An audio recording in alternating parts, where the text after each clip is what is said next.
Hi everyone, this is TK Viper Tech, and today we're going to unbox and look at the 2021 iPad mini, which came out in October. I've been trying to get one, but they have been sold out in many places. Even at the Apple website, there's a 5 to 6 week wait. This is the 256 gigabyte version in space gray, just a Wi-Fi model. I really wanted the purple one because that's the new color this time, but most places don't even have the space gray. I was lucky enough to get one from local PC Depot. Alright, without further ado, let's open this up and check it out. I've been wanting a new iPad mini since my first generation became slow because of all the updates. And finally, Apple has come out with one that is worth upgrading to, and that's because they finally decided to remove the home button and give it the new look that the iPad Air and the iPad Pros have. So that's why I was really happy when they announced this. I've always been a big fan of the iPad mini form factor. It's small enough to fit in most pockets, which means you don't need to carry a separate bag.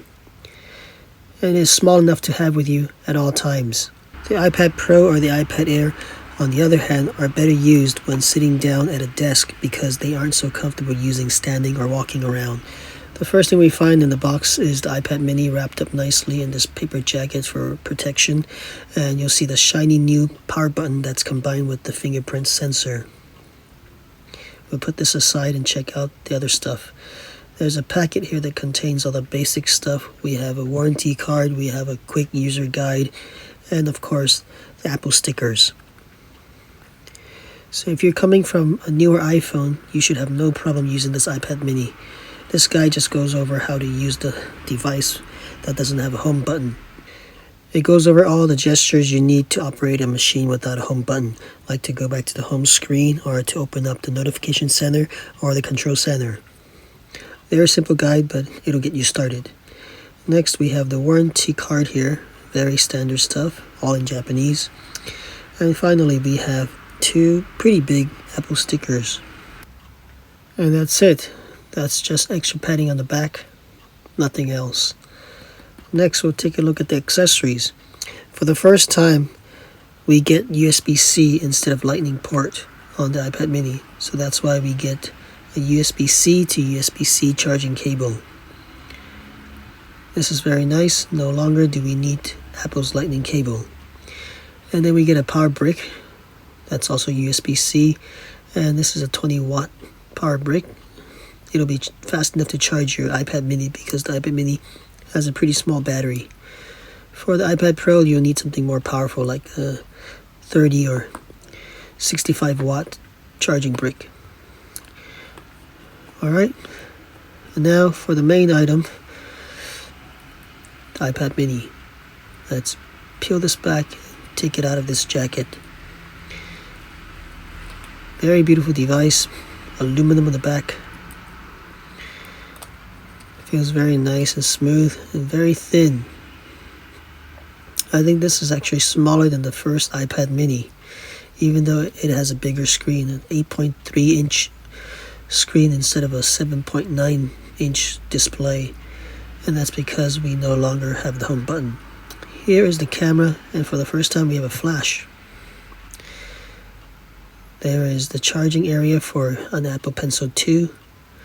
On this side, nothing else. On the top, we have the volume buttons that have been moved to the top, and the power button and the fingerprint scanner combined in one. On the bottom, we have the USB-C port and some speaker grills. It is very compact. You can hold it in one hand like this, no problem. So it's a nice device to have with you everywhere you go. You can use it standing or walking around. It's not much bigger than the iPhone 13 Max. So you're not going to drop it when you're using it walking around. With the iPad Pros, those devices are a little bit too heavy and feel kind of clumsy when you're holding it with your hand and you're walking around with it. So definitely a very nice size for people on the go, like Apple said, for people using it on the field, like pilots or construction workers. So let's put this up and check it out. Boots up very quickly. It's got the new A15 CPU, so very fast.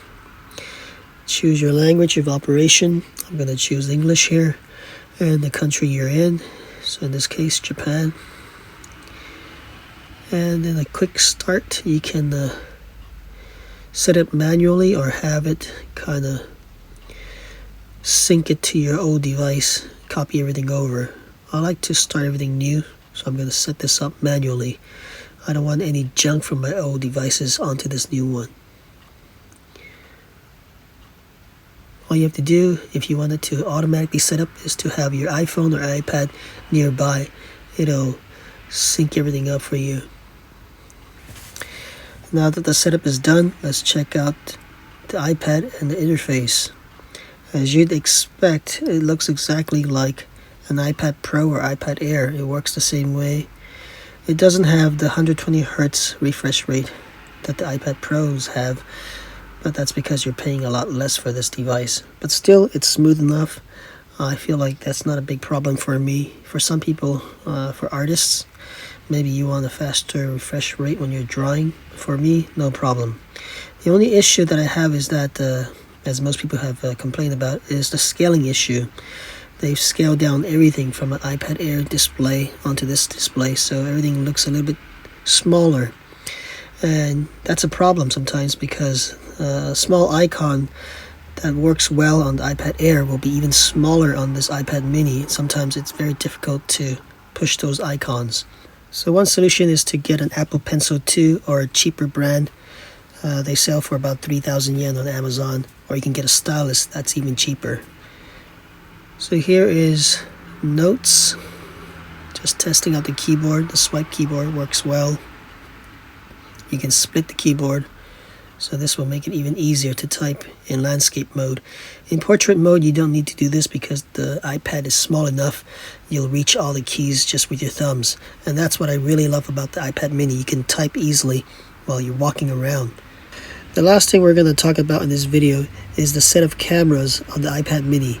I've been very impressed with them so far. They work well even in low light situations like this. The back camera that I'm using right now is a 12 megapixel wide camera with an aperture of 1.8, and that means it will shoot nicely at nighttime. Things are going to look bright, like here in this video.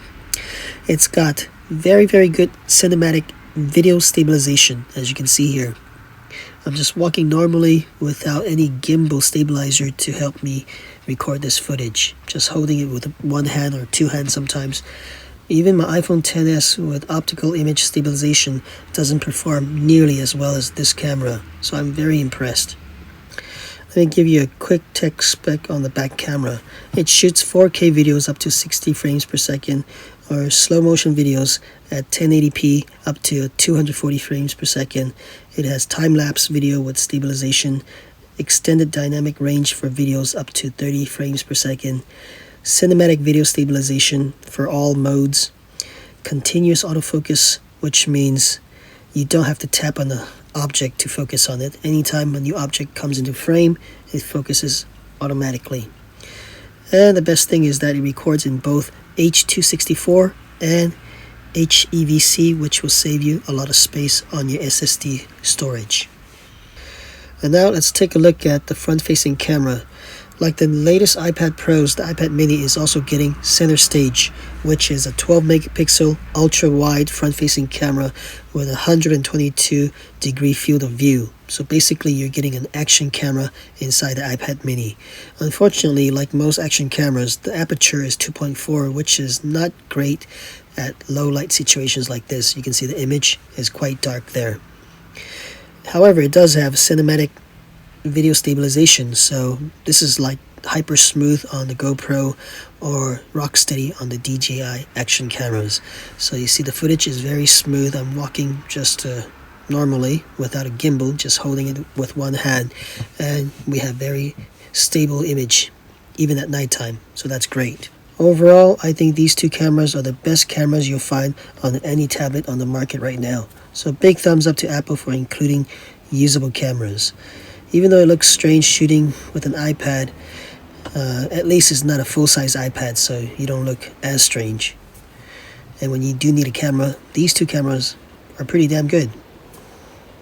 Alright guys, that concludes my unboxing and quick look at the 2021 iPad mini. I'll be doing more videos on the iPad mini, talking about accessories and problems and also fun things to do on the iPad mini. So please like, subscribe, and I'll see you in the next one.